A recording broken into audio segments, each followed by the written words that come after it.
মধু একটি প্রাকৃতিক উপাদান যা সুস্বাদু ও স্বাস্থ্যকর বলেই পরিচিত, কিন্তু এমন এক ধরনের মধু রয়েছে যা খেলে দেখা দিতে পারে হ্যালুসিনেশন, মানসিক বিভ্রান্তি, এমনকি অজ্ঞান হয়ে যাওয়ার মতো ভয়াবহ প্রতিক্রিয়া। বিশ্বজুড়ে আলোচনায় রয়েছে এই পাগলা মধু, যাকে ইংরেজিতে বলা হয় ম্যাড হানি। এটি কোনো সাধারণ মধু নয়, এটি এক প্রকার সাইকো অ্যাক্টিভ মধু যার পেছনে রয়েছে এক প্রাকৃতিক রহস্য।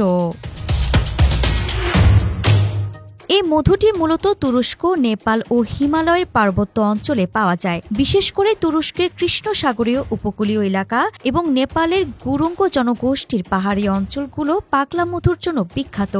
পাগলা মধু সংগ্রহ করা হয় রডোডেনড্রন গাছের ফুল থেকে মধু আহরণকারী মৌমাছিদের মাধ্যমে। এই গাছের ফুলে থাকে এক ধরনের বিষাক্ত রাসায়নিক যৌগ গ্রায়ানোটসিন, যা মধুতে এসে মিশে যায়।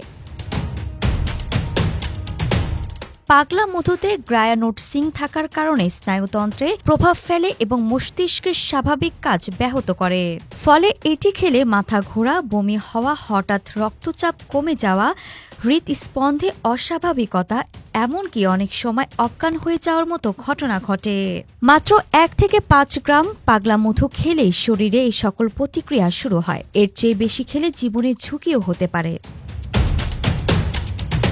নেপালের পাহাড়ি অঞ্চলে হানি হান্টরা 200 থেকে 300 ফুট উঁচু দড়ির সিঁড়িতে ঝুলে ঝুলে এই মধু সংগ্রহ করেন।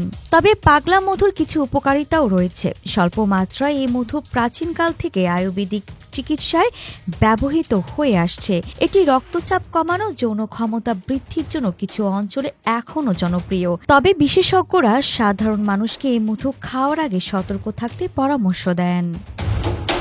আরিফা জাহান প্রিনন, PD Archive।